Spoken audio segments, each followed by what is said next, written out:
はい、どうも、こんにちは。今回はですね、DJI さんから新作のね、カメラジンバル DJI RS4 mini がですね、発売されたということで、前作ね、この DJI RS3 mini を愛用していた自分としてはね、とても気になっていまして、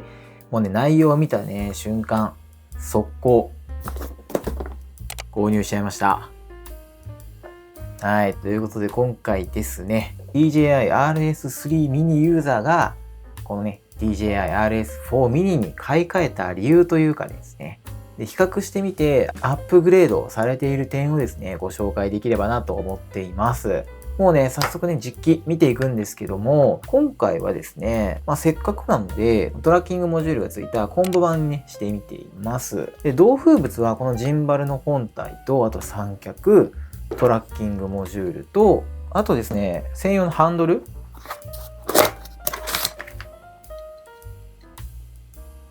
これですね。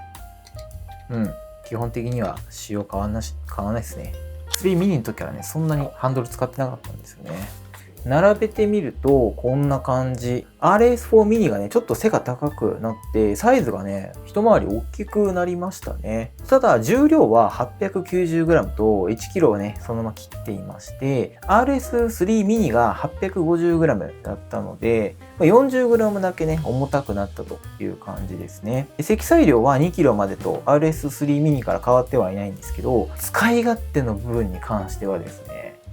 大幅にアップグレードされています。むしろね、ここまで機能向上しているのに 40g だけで済んでるんだと思ったぐらいですね。で、そんなね、自分が感動したポイント、今回ね、4つほどご紹介しようかなと思っています。まずね、1つ目なんですけれども、自動軸ロック機能がね、搭載されたというところですね。これまで RS3 mini はですね、軸ロックが手動だったんですよ。もう自分でこうやってカチカチカチカチい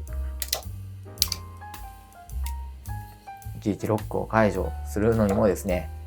やっていかなきゃいけなかったわけですよ。収納する時とかもね、こんな感じでいちいち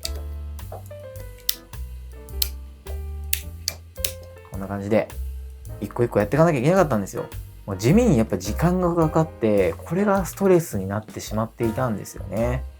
で、この上位グレードの RS4 になってから自動でロックと、ロックの解除ができる機能っていうのが追加されまして、本当羨ましかったんですけど、でもRS4 無印の方だと本体ね、やっぱ 1kg 以上になってしまって、持っていくのにちょっと重たいなと思って見送っていたんですよね。もう甘んじてこのロックのね、手動は受け入れていたんですけど、もうそんな中でこの RS4 ミニがですね、自動軸ロックに対応してくれていまして、電源入れるだけでロックが自動で外れてすぐに撮影に入ることができますし、電源をオフにすることで一発でね、この状態まで一瞬でね、収納してくれるっていうのはマジで革命的だなと思っています。でも正直これだけでもね、買い替えの価値はね、あると思っているんですけど、 RS4 mini の進化ポイントはね、これだけじゃなくて、2つ目のポイントがね、アームの長さが改良されました。ここの部分をね、見ていただきたいんですけど、RS3 mini はですね、1つ目のここのアームの部分、ここがちょっと短くてですね、この2軸目の横の調整次第では、このね、1個目のアームの部分に当たってしまって、こんな感じでね、干渉しちゃってたんですよね。使う時にはこの横になるんで問題ないんですけど、これ収納する時にこのままだとこんな感じで干渉しちゃって縦に畳めないんですよ。RS4 mini ではそれがなくなりまして、ここのアームがね、長くなったことによって、こいつがですね、ロックを解除して、2軸目をどの位置で調整したとしてもすぐに収納できると。これ何がいいかって、今まで収納するためには一度このカメラのバランスを取ったこの位置を崩して、リセットして干渉しない位置にこうやって縮めてから収納していたわけなんですよ。バランス調整をまた一からね、やんなきゃいけなくなっちゃうんですよ、これ。メモリの位置とかはね、覚えたりとかして、時短をする工夫はしてたんですけど、RS4 mini はですね、バランス取った位置、そのままでこれ調整できて、もう一回撮影したいってなっても、そのまま開始することができるんですよ。で、かさばる部分も、ここ、クイックリリースプレートの部分のみなので、ここはですね、すぐにこうやって外すことができるので、これ取っちゃえばかさばらないで、カバンにもね、スッと入りますし、撮影の再開時も、これをね、セッティングするだけで撮影開始ができちゃうので、最小限の作業で済みますし、なんでサイズ感は大きくなったんですけど、圧倒的に持ち運びのしやすさっていう面では、こっちがね、良くなってます。やっぱね、外を持ち出すたんびにめんどくさいなと思いながらやっていたので、これはマジで嬉しいポイントですね。はい。そして3つ目のポイントが、標準のクイックリリースプレートがですね、優秀すぎます。これですね。このクイックリリースプレートも標準で最初からついてくるんですけど、これがね、マジでいいなと思いました。この仕組み。もともと自分って全てのカメラにファルカムの F38 プレートっていうのをつけていまして、そちらで設置できるように統一していましたので、この RS3 mini でもですね、その F38 プレートを使えるように、それに対応する専用のプレート、ベースっていうのを購入して使っていました。それがこれですね。ファルカムさんの RS3 mini 用の専用のベースプレートですね。これを購入して使っていました。RS4 mini でもですね、ファルカムさんが専用プレートに出してくれる予定みたいだったんで、それまでは F38 プレート使えないのかなと思っていたんですが、現物を見てですね、あれ F38 プレートつけれるんじゃねと思いまして、試しに取り付けしてみたところ、アルカスイスの互換だったんで、そのままでもね、取り付けすることができちゃいました。ただ、注意事項っていうのもありまして、ここの部分、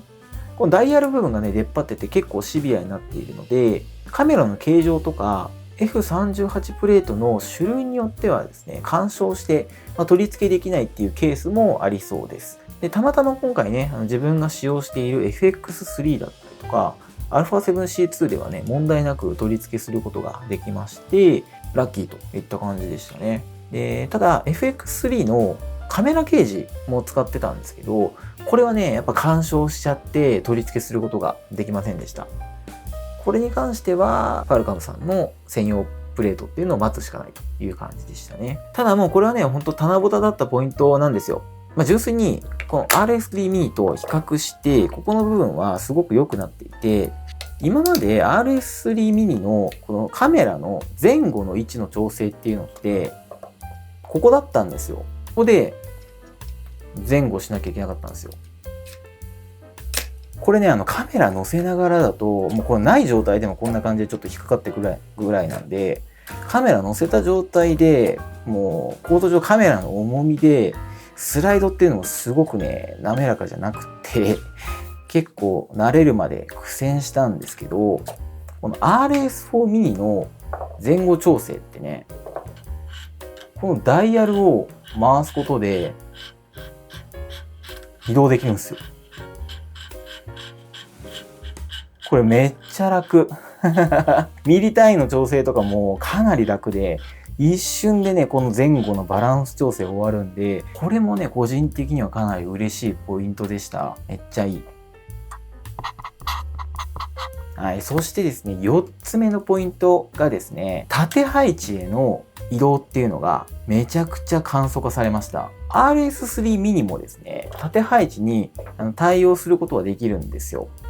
できるんですけど、結構ね、レイアウトを大幅に変更かけなきゃいけなくって、気軽にね、縦配置への変更っていうのができなかったんですよ。これを一回外して、よ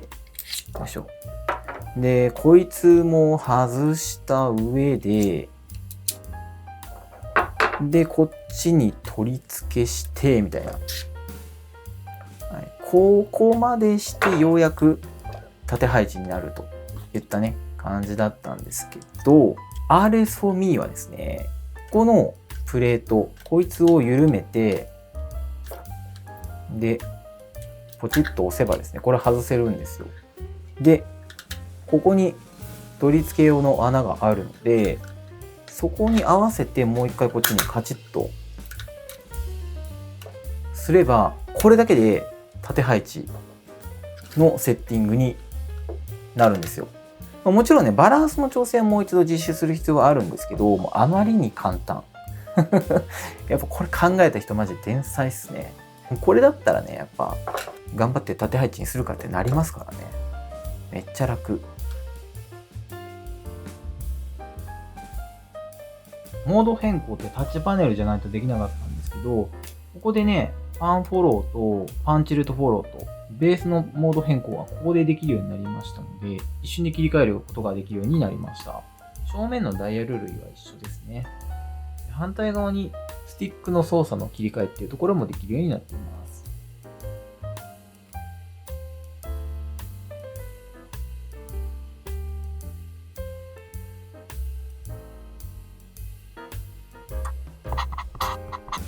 はい、ということでね、ここまで RS4 mini 進化したポイント、個人的に嬉しかったポイントというところを4つほどご紹介させていただきました。それだけだとちょっと面白くないので、気になったね、ポイントっていうところもご紹介しようかなと思っています。2つほどありまして、1つ目がですね、カラーがね、白色というか、シルバーになったということですね。はい。映り込みの話ももちろんそうなんですけど、単純にやっぱね、カラーは黒が良かった。他のアクセサリーとかも黒に統一している部分あるので、そこの分黒が良かったなと思う部分がありました。で、あと2つ目の気になった点がですね、トラッキングモジュールですね。これがね、